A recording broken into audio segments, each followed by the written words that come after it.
बहुत ही क्लियर अक्षरों में एनसीईआरटी ने क्लियर किया हुआ है यहां पर दैट सेलिएंट स्ट्रक्चर। अब इसमें देखो क्या क्या कहना चाह रहा है यहां पर, ये देखो इसमें पेज नंबर 97 पे देखना है हमें। It is made of 2 nucleotide chains, जो हम पढ़ चुके हैं। अब बैकबोन किसका बना हुआ है, याद है आपको, हमने ऐसे बनाया था और फिर ऐसा बनाया था, याद है आपको।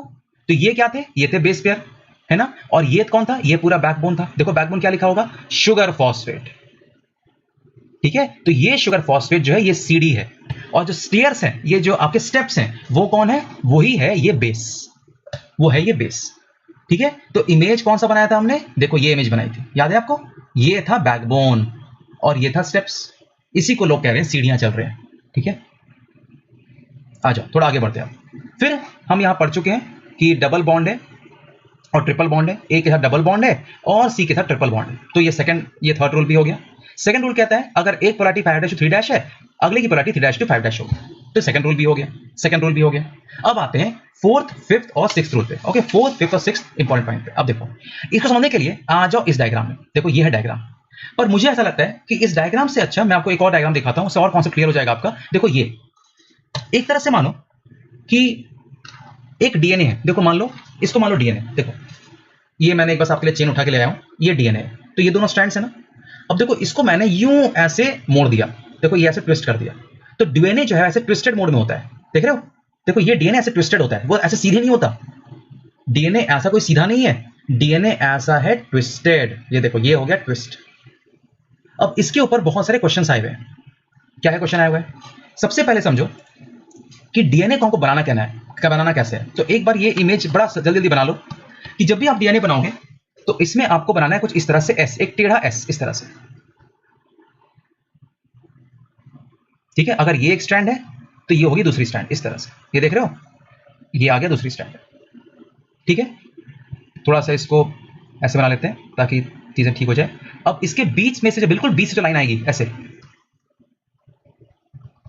ओके, ये जो बीच से अगर लाइन आएगी इसको उसने नाम बोला, ये कहलाएगा एक्सिस, ठीक है, इसको कहेंगे एक्सिस। अब कोई भी एक पॉइंट ले लो, बिल्कुल सेम पॉइंट लेना पड़ेगा। मान लो ये वाला आपने एक पॉइंट लिया है, इस पॉइंट को, तो बिल्कुल कॉरस्पॉन्डिंग सेम वाला पॉइंट यहां पर आएगा, ठीक है। यहां से यहां इसको बोला उसने, वो एक वन टर्न हो गया, एक पूरा का पूरा घुमावदार घूम चुका है DNA. Okay, this is one turn off DNA. इसके बीच में ऐसे लगे रहेंगे बेस पेयर, बिल्कुल परपेंडिकुलर इस तरह से। ए टी लगा रहेगा, सी और जी लगा रहेगा, ए टी लगा रहेगा, फलना फलना, double bond triple bond. I think आपको वो कॉन्सेप्ट क्लियर हो चुका है। तो अब क्वेश्चन आता है कितने बेस पेयर होंगे। तो एक टर्न के अंदर होंगे 10 बेस पेयर। अब इसको बेस पेयर क्यों कह रहे हैं बच्चों, देखो अगर ए है तो कंबाइन कर रहा है टी से, ये एक बैकबोन है, ये दूसरा बैकबोन है।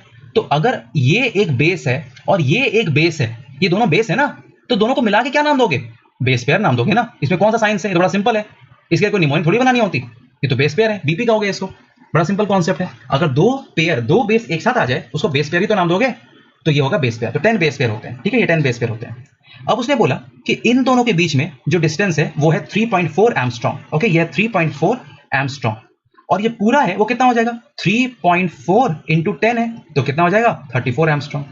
ये हो जाएगा 34 एंगस्ट्रॉम, ये हो जाएगा 34 एंगस्ट्रॉम, ठीक है। तो this is how you should draw a DNA, this is how you should draw a DNA. ये ट्विस्टेड स्ट्रक्चर होता है। इसी में कुछ क्वेश्चंस देखो आ सकते हैं, वैसे it has not come till now. देखो यहां पर एक माइनर ग्रुप बनता है, इसको राइट हैंड डीएनए कहते हैं। ओके, ये राइट हैंड डीएनए कहते हैं, राइट हैंडेड डीएनए कहते हैं। कुछ लोग कहते हैं इसको बी फॉर्म है ये। अब इतना फॉर्म के डिटेल्स रिक्वायर्ड नहीं है बिकॉज वो एनसीईआरटी में नहीं दिया हुआ है, बट एटलीस्ट इतना जान लो कि वो right handed DNA B form के फॉर्म में होता है, ठीक है। इसे कहते हैं मेजर ग्रुप, ये होता है मेजर ग्रुप जो यहां बना ना, ये मेजर ग्रुप कहलाता है, ठीक है।